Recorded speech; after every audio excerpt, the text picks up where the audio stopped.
High tailors எல்லோரும் எப்படி இருக்குங்க? இன்றைக்கி பார்த்தீங்கன்னா இதுதான் saree. இந்த சாரீக்கு இதுதான் ப்ளவுஸ். ஸோ இது எப்படி இருக்குன்னா, நம்ம எப்படி ஸ்டிச் பண்ணியிருக்கிறோன்னா வி நெக் மாதிரி வச்சுருக்கிறோம். நல்லா ஒரு டீப் வி நெக்கு 10 inches வரும். ஸோ வி நெக் வச்சுட்டு பேக் ஹுக்ஸ் வச்சுருக்குறோம், பேக் ஓப்பன் அண்டு ஃப்ரண்ட்டில் பிரின்சஸ் கட். அதே மாதிரி ஷோல்டர், குட்டி ஷோல்டர், ஸ்லீவ்லெஸ்.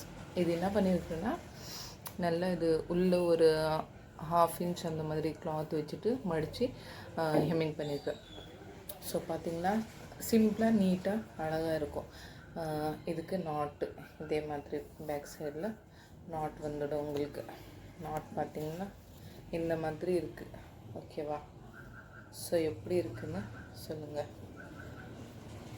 சூப்பராக இருக்கும். எதுவுமே லேஸ் எதுவுமே யூஸ் பண்ணாமல் சிம்பிளாக நீட்டாக நல்லா அழகாக நம்ம ஸ்டிச் பண்ணியிருக்கிறோம். ஸோ எப்படி இருக்குதுன்னு நீங்களும் கமெண்ட் பண்ணுங்கள். நீங்களும் ட்ரை பண்ணி பாருங்கள். ஒரு ப்ளவுஸ்க்கு இந்த மாதிரி ஸ்டிச் பண்ணி பாருங்கள். டீப் நெக் நீங்கள் 10 inch வைக்கும்போது, நீங்கள் வி நெக் வைக்கும்போது அது ரொம்ப ப்ராடெல்லாம் தெரியுது. பிகாஸ் மேலே மட்டும் தான் உங்களுக்கு ப்ராட்னஸ் வரும், கீழே வர கொஞ்சம் அப்படியே கிட்ட வருமா. ஸோ ரொம்ப ப்ராடாக இருக்காது, ஆனால் பார்க்கறதுக்கு சூப்பராக இருக்கும், நீட்டாக இருக்கும். ஸோ ட்ரை பண்ணி பாருங்கள், உங்களுக்கு பிடிக்கும். Bye, thank you.